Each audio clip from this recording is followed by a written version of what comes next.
Hello everyone, welcome to Durrett's Take. So we watched a lot of fun. Well, at least I watched a lot of fun NBA games last night. There's a bunch of close ones, and there was the one in particular that was really fun was the Boston New York one that went in double overtime. There was a lot of things that were interesting, a lot of things that I saw that's like okay, they like this team for the most part stayed intact. So it makes sense that they're on a roll. But then there were some that's like, okay, typically they're going to be better, but it's just an open night, shooting struggles, whatnot, like a Jason Tatum, if you will. It's just like nothing to be concerned about. But there's some things that are like, okay, this will be interesting to see if they can continue this. But this is not an NBA um, podcast for this one. This is where I'm going to be talking about college football today. Um, so with the Big 12 adding teams, we knew conference realignment within the G5 ranks was bound to happen. Sure enough, it has. So the American Athletic Conference has officially selected their six schools that they're going to add on to make it a 14 team conference. And the six schools that they're going to add is UAB, Rice, UTSA, North Texas, Charlotte, and FAU. Um, Now, are these the best six schools available to pluck from? Absolutely not. There are better options, like a Coastal Carolina, Appalachian State, like something like that. However, there's something you could take away positive from each of these schools as an advantage. Let's start off with UAB. UAB has an excellent football program since they restarted that. I don't know, it was like 5, 6 years ago, whatever.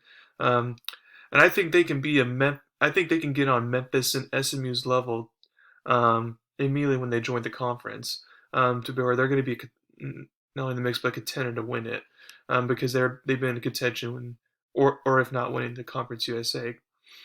And also this is your recruiting stay down south in Alabama, so you get that as a plus. Um, and then for UTSA, over the past 2 years specifically, now they're starting to become a really, really good program. They're undefeated this year. And they already beat, conference foe Memphis earlier on the road. So it shows that they're going to be, oh, as long as they keep their coach and all that intact, as of right now, it shows that they can be um, in the mix to contend right away as well. And also, you get a good recruiting area there in Texas. Um, and then Charlotte is the third other program as of right now that's on the rise and it's doing really, really well this year. They already beat a Power 5 Duke for the first time in school history, so it shows they're on the right track there. If you're on the AAC there, American Athletic Conference, you're going to bank on them keeping that upward trajectory there. And then FAU, North Texas, and Rise, mostly FAU, North Texas, they're the kind of schools that, with the right coach, can be contenders or at least mediocre, but otherwise they're just eh. UNT was in March Madness last year, so at least basketball wise, they're a benefit.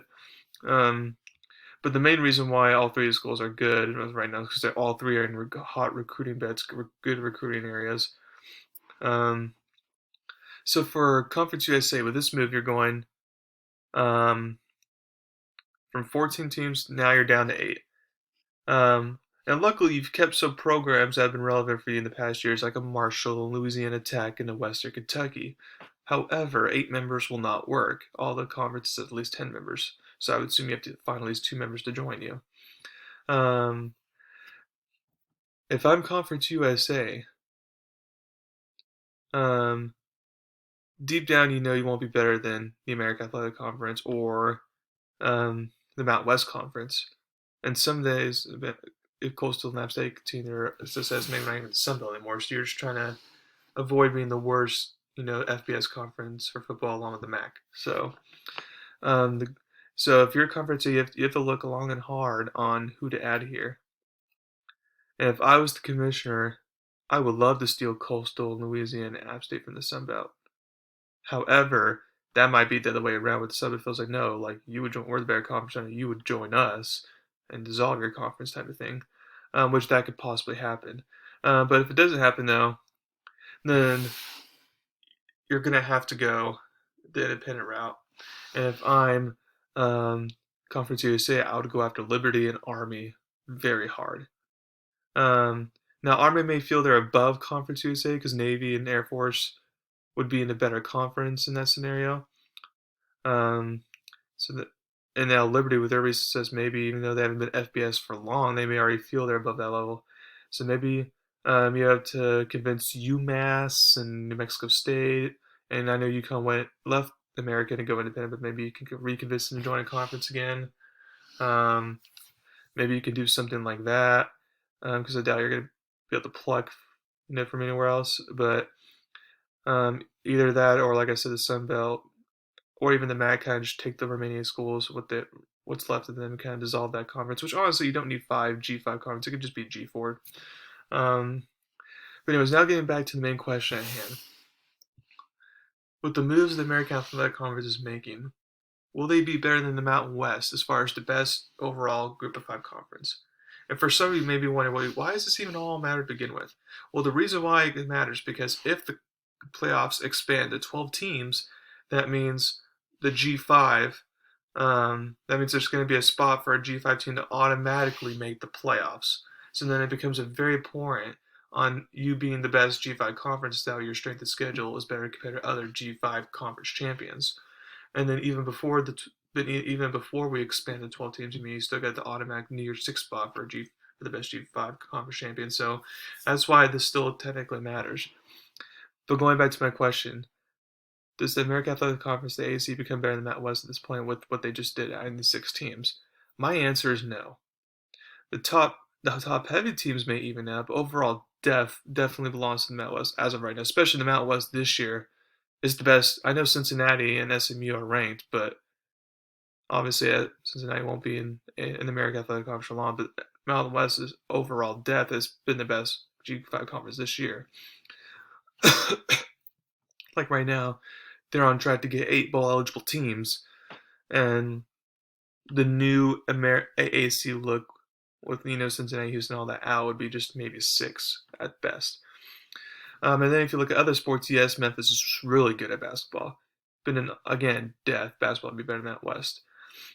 So again, I could be wrong down the line, but I feel like the Mountain West, because they retain everyone, is still going to be the top Group 5, or even if there's like mergers and all that Group 4 conference, which is very important. Again, as we talked about playoffs and all that. So now, real quick, I want to go over my 3 Vegas lines that I disagree with. The first one is Wisconsin being a 3-point favorite with 25 Purdue. Now, I know Purdue is probably going to have a hangover after that big upset against Iowa, and I could totally see Wisconsin win this game.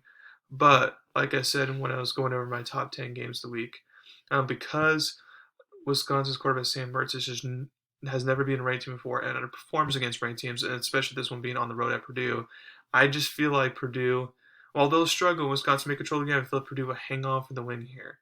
So therefore, I would take Purdue for the outright win, if not at least Purdue in the points. If Wisconsin happens to win just 1 or 2, and you can at least get that right. But and then the second one is 8 Oklahoma State versus Iowa State. Iowa State's a 6.5-point favorite. I do not get why. I know Oklahoma State is, for the most part, just barely beating, teams and all that.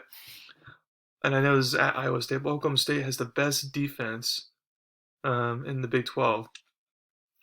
And I feel like Iowa State's offense has struggled against good defense. Look at Iowa. They even struggled against Northern Iowa the first game of the season. So I just feel like all this being at Iowa State, I feel like Oklahoma State can definitely get the win here. If not, at least cover 6.5 points. Because I don't see Iowa State winning by more than a touchdown here. So definitely jump on Oklahoma State here. And then last but not least, I got LSU versus 12 Miss. Now this was interesting. So the line started out around 10 basically. And here's what it comes down to. For me, I had Ole Miss blowing out, but then all of a sudden, Lincoln's like, oh, Matt Corral, the quarterback's questionable, to play. He's not 100%. So now the thing, though, is that if Matt Corral doesn't play at all, then you might want to take LSU in the points here. And then you can determine whether you want to go outright win or not, but you can at least take LSU in the points there if Matt Corral can't play, because we haven't seen their backup quarterback if he's good or not. However, or even if Corral plays, but he's cleared 100%, he's more like 60% or something, so there he's severely limited and compromised. But if Matt Corral does play, and he can be at least 75-80%, then I feel like Ole Miss can definitely cover that spread. So that's something you're going to have to kind of wait till game day on to determine whether you want to take the over-under there. But that's something to keep an eye on. So thank you very much for listening to my podcast today. Please subscribe to my channel and tell everyone about me. Thank you very much, and you'll have a wonderful day.